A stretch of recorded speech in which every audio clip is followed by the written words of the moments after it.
That'd be fine. Thank you. I think that this has occurred last year. This December meeting is usually challenging.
agenda items.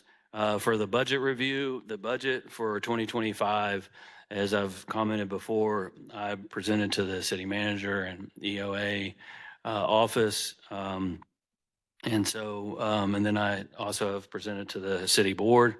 And then we've also had several discussions of that at the board level after each meeting in the last few meetings at the board level.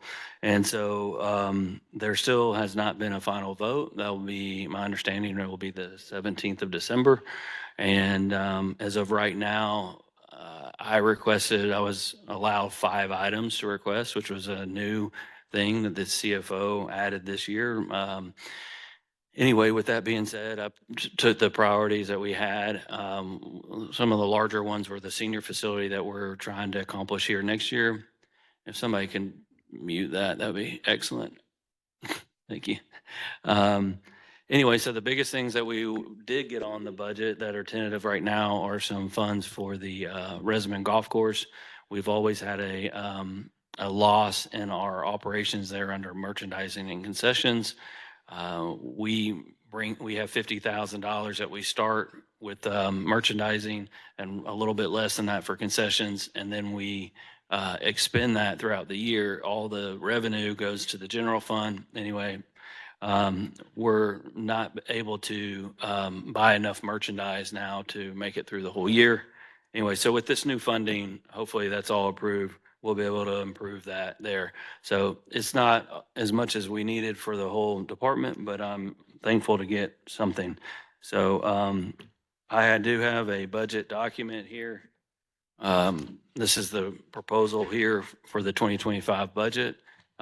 So there's lots of great questions. I don't know if that's online. Do you know? If Linda sent that via email to all of us, and it should be online as well. Okay. Anyway, so if there's any questions on the budget for 2025, I'd be happy to discuss those as well. Any questions? It's going to be pretty flat revenue from 2024 to 2025 is what they're expecting. My understanding is that, yes, it's pretty flat. The CFO has commented that the sales tax, I guess, is kind of flattened off throughout the third, fourth quarter of the year. But he was able to, everybody was able to submit a balanced budget to the board. So that's great. You know, that's really good for our city to be able to have a balanced budget. I mean, obviously we have to do that, but in terms of having enough revenue to achieve that and move forward. So anyway, I'm excited to see what the last, you know, make sure there's no changes, and then happy to do a bigger report on our, you know, budget for 2025 in regards to the full budget and goals for that potentially in January if that's needed. Okay, well, without any other questions, I would like to recognize Beth Carpenter, our city attorney. As many of you are aware, she's been our city attorney for many years. I don't know how long, Beth, you've been here at the commission. Wow. For a while. She's been at the city for over 30 years, and she's retiring officially this year. I hear her last day is Friday. It's the 20th, next. Next Friday. Okay, so we get one more good week. So, and anyway, so I just wanted to recognize you, and I have a plaque here from the commission and from us that we'd like to present to you. It states, congratulations, your vision and dedication have changed the city for the better. Your shoes will not be easily filled. So I want to present this to you. Thank you so much.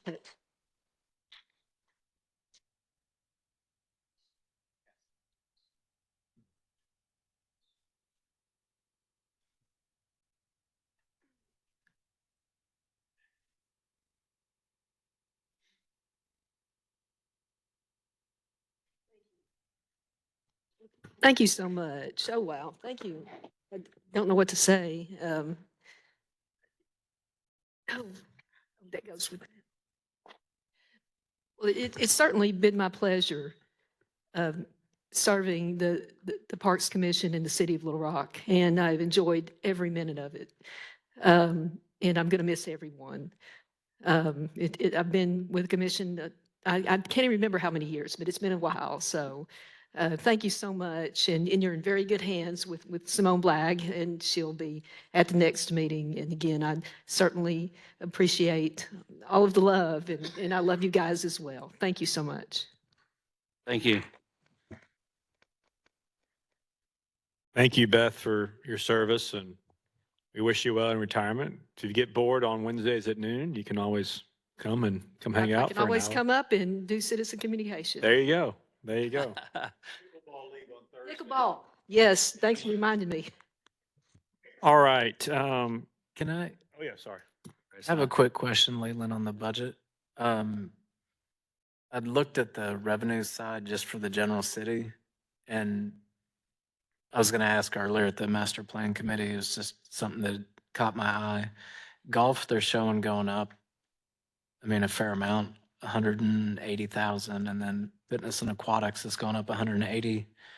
The fitness and aquatic maybe makes sense since there was, like, the pool and everything was sort of shut down last year, but is the golf what's driving, or the expectation that's driving the revenue? Just what's driving the revenue at golf. I'm still surprised a little bit that it's still doing as well as it has, but it really took off. I think it's a little bit of the loss of the two courses in Little Rock. So we pushed everything down to Resmond. So I can't really speak to, I wasn't studying the budgets in terms of like what the bigger numbers look like when we had 4 courses, but now that we're down to 2. But I do know that when I became director, the golf was doing really well, and it has continued to do really well, or at least Resmond has. And I would say a lot of that's because of the other ones being closed. Had a lot to do with COVID, I believe, as well. I am worried about our future there in terms of our maintenance and ability to keep the golf course at the standards that we need to keep it. I'm working on hopefully getting some bond funds since we don't have sales tax dollars for that, for some improvements there. Our budgets there are challenging in terms of the cost of goods and fleet and then everything else. And that's a whole nother subject. But yeah, that's a good note. And I guess Jim Daly, the biggest thing there is that I'm assuming we lost some, right? Because we had a closure of the indoor facilities. We've been able to pick some of that back up. We've been doing some other improvements there as well and trying to work really well with an advisory group that's been established there. So hopefully all those things have helped. Thank you. So before we move on, I'd like to recognize Brittany. She has some events to discuss. Would you like me to share your news? After or? Participation. We'll start with events. Okay. So upcoming events for Little Rock Parks and Recreation. On this Saturday, there is the last pop-up disc golf event of the year at War Memorial Park. That has been growing in popularity, and invite you to come out and support the outdoor recreation program there. It is also going to be a warm weather coat drive. So if you do head out, bring some socks, gloves, coats to be donated to the Housing and Neighborhood Program Winter Coat Drive. Next Wednesday at 11:30 at Canis Park, we will be officially opening and celebrating the improvements at Canis Park, the basketball courts, the landscaping, the bridge, and the walkway. So if you're able to come out Wednesday at 11:30. On Thursday, the 19th, the annual Therapeutic Recreation Christmas play will happen at 7 p.m. I was able to cover that last year. It was one of my first duties at Parks and Rec, and it's such a special program, full of life and music and family. So I invite you to come to Fellowship Baptist Church, Fellowship Bible Church at 7 p.m. next Thursday. And then lastly, the holiday music at the Arsenal program, which I spoke to last month. This is a more intimate group. This is a local retired opera singer turned piano teacher. This is her showcase of her students that happens at the MacArthur Museum of Arkansas Military History. So that is Sunday, the 22nd at 2 p.m. Thank you. Brittany, this is Mike. We have a large group me presence for Canis Park. So if you want to just send those details to me, I'd be glad to post them on there. Okay, thanks, Mike.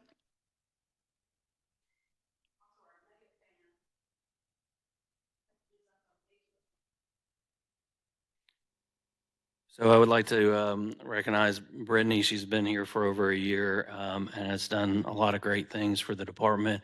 But with regret, I have to say that she's moving on to other things. She's found another opportunity and is moving to Metro Plan at the beginning of next year. So this will be her last meeting of the commission and will be a great loss to Not a our meeting. department. But, thank you for everything you've done, Brittany. Thank you, Brittany. Thank you that all that you have done. And I know that social media and marketing has really gone up another level with you here. So we'll miss you, but I'm sure you'll do great things at Metro Plan. So, Courtney, do you want to talk about safety in this non-meeting we're having? Okay. Good afternoon, Courtney Perry, Safety Training Coordinator, Parks. Mahogany. Hook me up.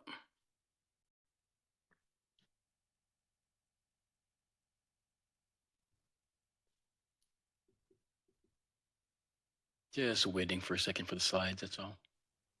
And just so you know, there are every month, Courtney as well as the other directors do post a report of their area, and Courtney always has a report about safety and training in your packets every month. All right, thank you. Can you go back to the first slide? There is one slide before this one. So been at this for a little while. Started this job 2017 and hit the ground running. Pretty much my first priority was going out to each and every park and seeing what the safety health was, kind of seeing what the hazards were that we're dealing with. To date, this is what we have. This list that you see right here on your screen. Can you go down from check down? Go down. The 3 rows represent what we have is the number of hazards to date, which is 1,008, I think is what that number says. The orange-ish line there is work request that has been generated as a result of that, and then the line to the left is the number that's been addressed through our maintenance system or contractors to get that stuff up to speed. Next. What we're looking at here is pretty much just the profile view of the same data. Go back, just a total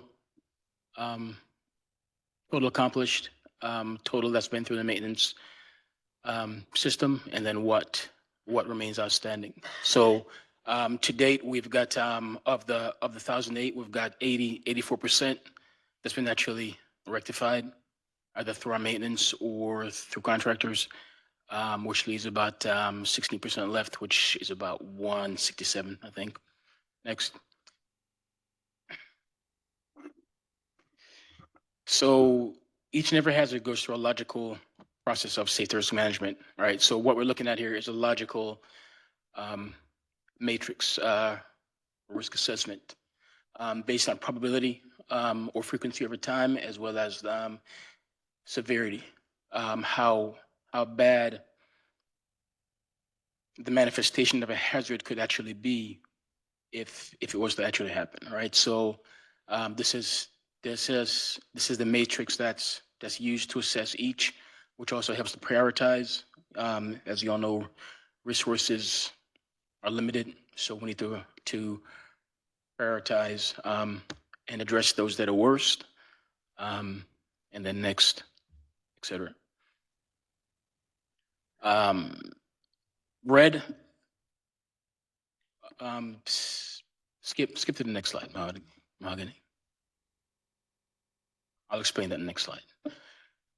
So once the risk assessment is done, they are put in what's called these risk categories, all right? Which which has the risk assessment numbers, as well as all the parks that are associated with each. So basically, parks that fall in the red, pretty much not in best condition. Might even consider removing those. Charts that are yellow or the orangish type of a color there are parks that will be somewhat cost effective. Like we can put some money into it to bring them up to speed, up to standard. And basically, all the parks that fall into the green category they're either brand new because they were newly installed, or they are really doing pretty good as far as their overall condition. You can kind of scroll down. Now you see some percentages to the right of those. I'll address that next slide. So that's basically the same information, but kind of simplified a little bit. Well, when I go out and assess these parks, they are not just willy-nilly or out of the air. They are put against the standards, the ASTM standards for playgrounds, as well as CPSC, right?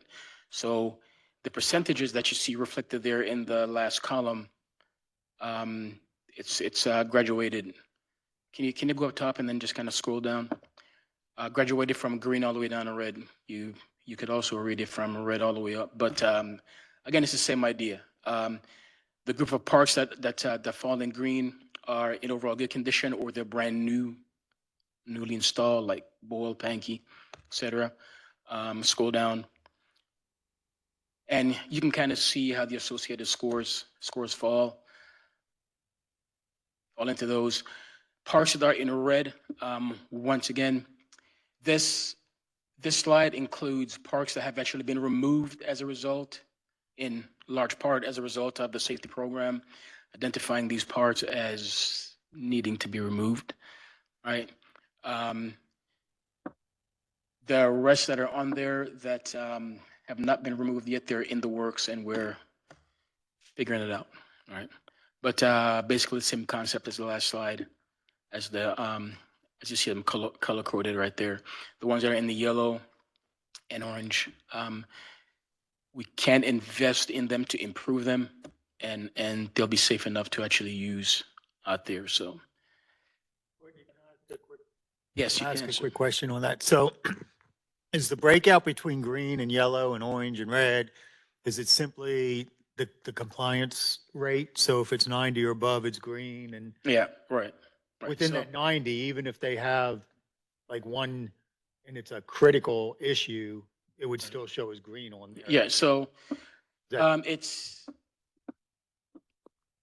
it's overall, right? So if for those that might be 90, for example, out of all the items that are checked good or in compliance with the standards, there might be one or two that needs to be addressed, right? Say a bolt or something. Regardless of the severity of those one or two, that right? Is that Hmm? Say again. regardless of the severity of those one or two, whether it's a low risk or a high risk? If it's open, Right. If the severity is assessed as a high priority, that's something that we jump on pretty quickly, right? So we move through the maintenance process to get that rectified. okay, Yeah. thank you. I'd like to clarify there too, is that if there's something that we're certified, Perry, myself, and some others are certified as a playground safety inspector. And so there's a ranking and there's a priority hazard, which he factors into this. Right. So just to clarify on your question, I just want to make sure that if there's a priority one hazard out there, we immediately shut down the playground and immediately address it.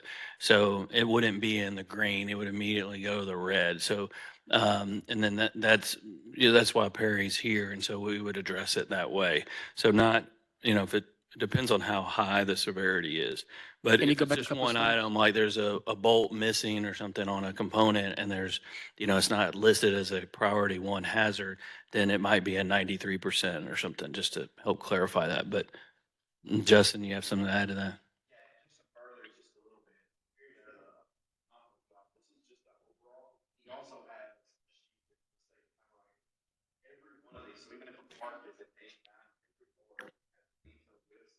Of the issues.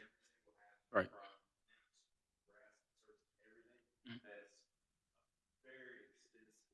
Right.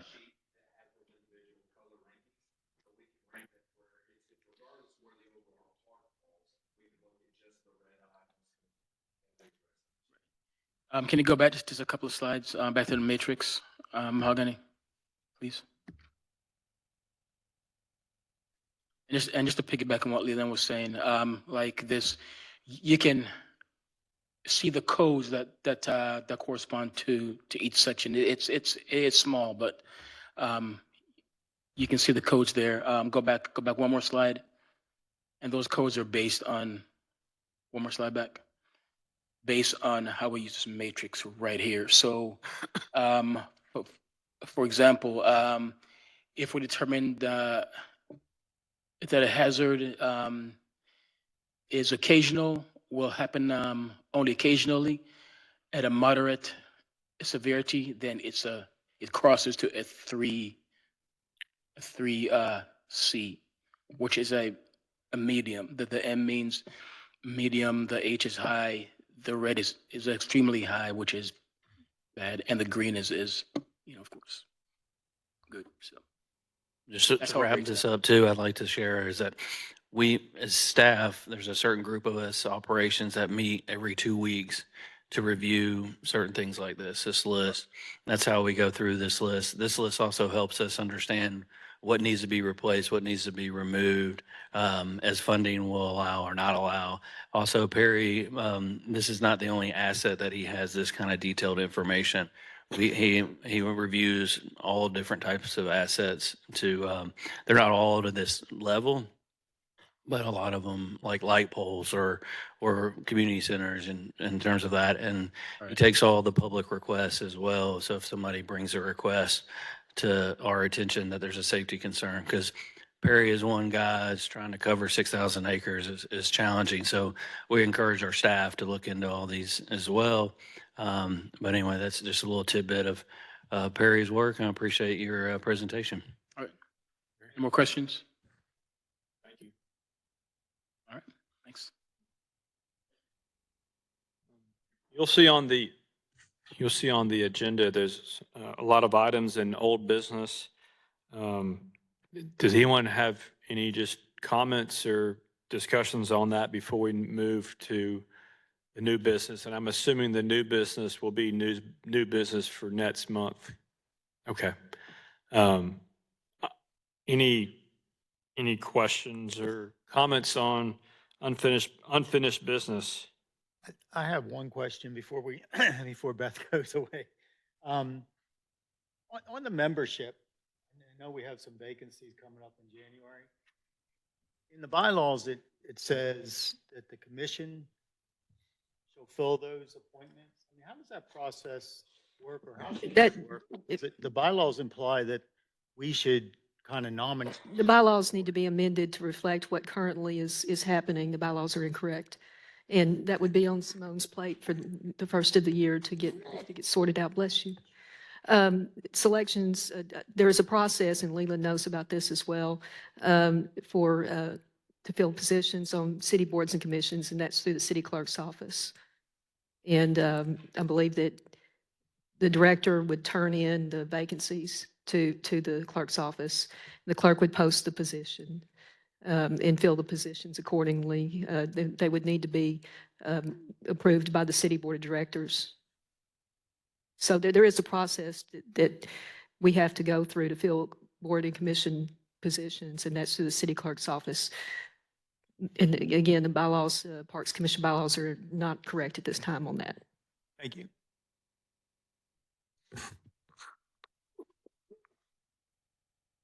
Okay. If you're still on old bit Yeah. or unfinished business, we've tried to cover this every time, and even though Brittany is not going to be here next year, there are still the Parks newsletter, And so if there's anything that anybody would like to add from the discussion or previous discussions, that Brittany could take note of things that would maybe meet the goal to meet the newsletter. That's always on here to discuss. And does anybody have anything that they would like to add? Yeah, I would recommend something to the effect of sort of the accomplishments of not necessarily just Courtney, but really the whole team on like the percentage, if it's 86%, I think was the number off the top of my head. I don't have that note in front of me, but 84% of the items identified have been sort of cleared in the last X period of time. And that you all take suggestions, like if someone sees something at a park, what's the process? Is it call 311? Is it email you guys? I mean, just sort of what that is, because the more eyes that are out there that know they can give feedback, the better, I think. Yeah, well, it's just for Brittany for the newsletter. So it's important to involve pretty much every employee in parks in the process, because the people who know their environment the most are the people who work there, so they know where things are right, and that they also know when things aren't right, right? So that's an opportunity for them to report the hazards that they find in their area. So in order to make that happen, what I've done is create like a hazard report form that everyone has on their phone, so that when they're in their work environment, anything that they find as a hazard, they take a picture of it, complete a form, and then send it to me, and I'll get it going through the SRM process. I have been trying to make that more sophisticated, but working through 311, we've had some snags in the process, but it's something that we're working at behind the scenes. How to really improve that process and make it more sophisticated. But it does work. Gets everyone involved in it. Thank you. Yeah.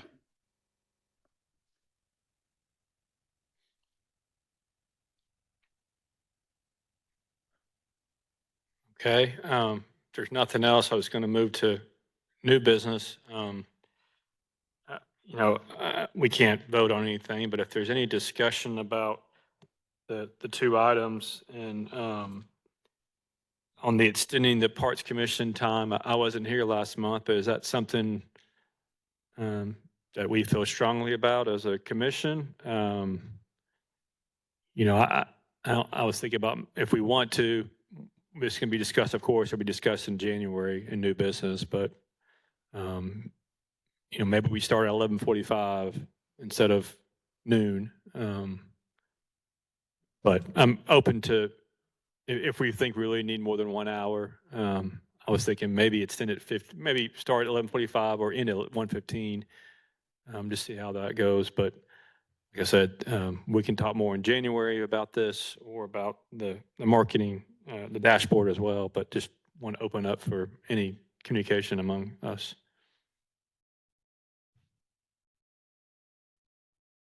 Is that just to get it on our calendars so that, if we get to 1 o'clock and we need more time, we always have the ability to extend the meeting live, right? Yeah. I think we all want to be out of here at a timely manner, but if it's something important, we can always go over one. So Conversely, if we schedule it for an hour and a half, we will always fill that time. we should, yeah. I would like to comment on that. So if the goal is to understand that, if what you're saying, Mike, is that if we have the need to go over, I think it would be fair for everybody. We would need to discuss and approve scheduling that, because I often, or staff, or I'm sure others, schedule appointments right after this, Yeah. right? And so I'd hate to say, I think we just need to narrow it down. So that would be my recommendation only, though. Yeah, I think it should be scheduled just to work around everyone's schedules. So can we add agenda items to the new business? This is our non-meetings. Okay. Probably not. Well, I know I know Leland and his team want to do a kind of 2024 year in review, as well as a 2025 preview. So hopefully that can, If Leland, as Parks Director, wants to put something on the agenda, that's his prerogative for the next Okay. meeting, okay? okay. I would just, I know we only get busy with the holidays, but, you know, if they're commission members, I mean, figure out what you guys want to do for 2025, kind of what are your summer goals, both on the commission as well as the staff at the parks. But I know we've had a great year in 2024. Besides the sales stats, I think you guys have done a lot on the parts, and I want Leland to highlight that in January, and then in February we can talk more about kind of the preview of 2025 and what that looks like. Anyone have any comments, suggestions about that? And we can talk about the budget as well once that's voted and approved on, hopefully before the holidays.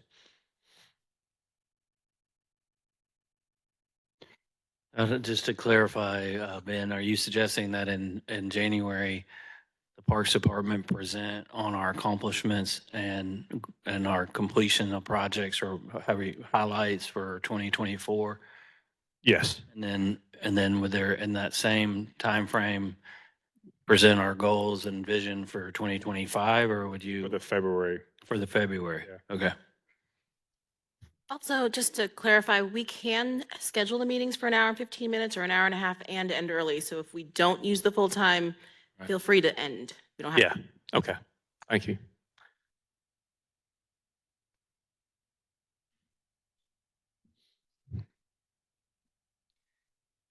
Is there anything that you feel like would like to be discussed next month in January? Or any presentations that you want to see?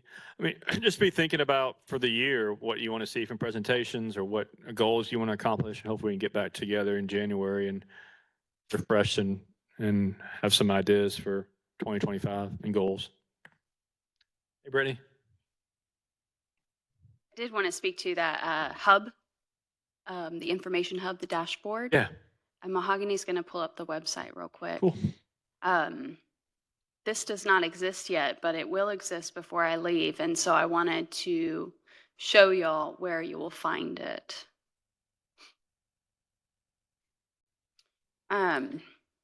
So one thing I would say is it's essentially just going to be a page that's built on a three column grid.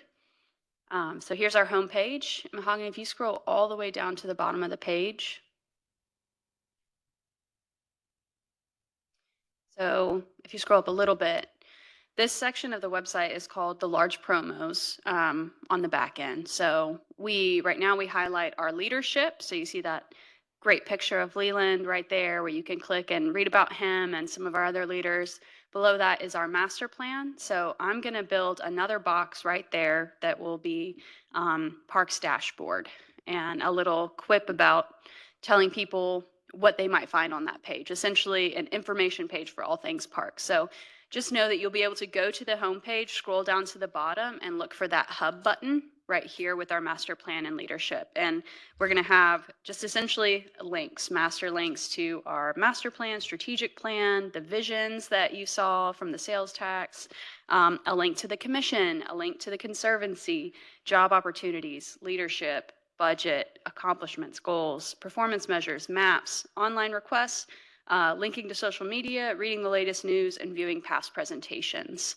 So that is my stab at the information hub. That sounds great. So I think you said the latest in news. Mhm. What did you call it? Latest in news? Yeah, like so there is a button at the top of the page called Parks News, and that's where I'm publishing these articles that we're writing. Would there be anything showing like events, upcoming ribbon cuttings, different things like that? I can add that there as well. So it's also a button at the top of our webpage that says events, and that is events specific to Parks and Recreation that are public facing events. But But yeah, I think that's good to just add it there too, so that people know whatever you need, you can find it on that one page. Awesome. Cool. Thank you. Director So- Lewis, do you have any comments for us? Just some questions on some upcoming dates. I Yep. feel like someone texted me with a Canis Park grand opening. Can I? I did. That was December 18th at, Brittany, is it 11:30?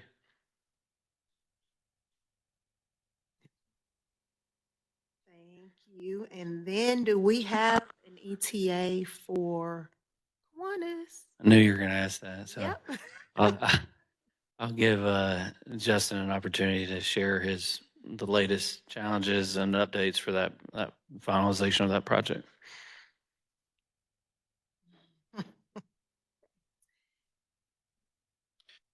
So Kiwanis has been, it's the final of our three park playground kind of bond projects. So it's been a lot of fun, but being kind of the last on the end, it's had some unique challenges as far as with supply chain things and factories. We found out after we ordered like picnic tables and some things like that. Got a message that those are going to probably be delayed and may not even be in until January because they shut the factory down in Minnesota for the month of December and January for updating all their stuff and all that. So after stuff's ordered. So, and then with getting the lights in. So it's probably realistically, we're looking at probably early February before all the playground and the walking trail's done. We have some components of it that are done. And it looks really nice. That'll be usable, but just before kind of the icing's on the final things may be a little bit before we get the security lighting and cameras and all that. Can you clarify what has been accomplished today at Kiwanis, and are those things usable, or are we? Yes, and I've been in contact with some of the neighborhood and citizens using. So the walking trail is completed and can been completely repaved, and so citizens are using that and walking around the lake. And the playground is also complete at this time, and they finished that in the turf. There is some grading issues between that we're trying to solve, some drainage stuff, and that's been a challenge, this time of year with water issues. But those aspects are usable, and we just have some, like I say, some fine tuning stuff. We just need weather and shipping to cooperate with us. Thank you. All right. Well, thank you all. If there's nothing else, it's going to go and end. Yeah, we had Yeah. Ben, Master- so Quentin just logged on, and so does that establish a quorum if you want to? How many do we I've we have? actually been here for like half the meeting. I just can't get my camera to work. So I'm sorry if. In yeah. order to be counted present, we have to see you as well as Okay. hear Let me you. try to do it from my phone. How many commissioners do we have currently? In the Five in room, we person. have Quentin. four, Okay, that would make sense. 5. It's 6 if Quentin's. But If he can get his video working. I can, I feel okay. Let me keep trying here. yeah, we're done with the meeting, so I think we could. The master plan committee subcommittee met after last meeting, and we were going to meet prior to this one, but then I guess 3 of the folks weren't there or not able to come. But we were looking at the differences on the master plan from 2020, the strategic plan, and then there's sub plans at the various, I guess, significant park locations, and sort of trying to get our hands wrapped around that a little bit. And then as well,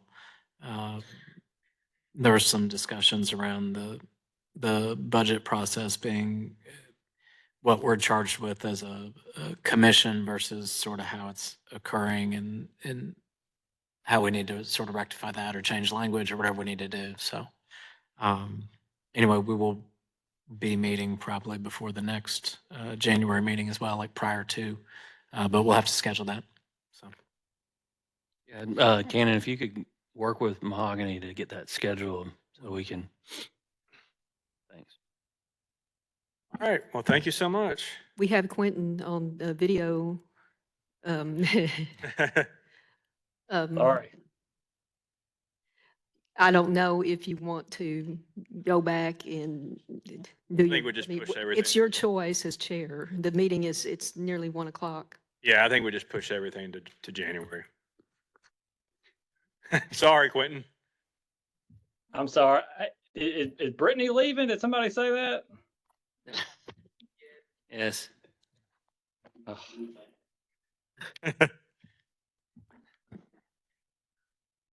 All right. Yeah. Well, thank you all.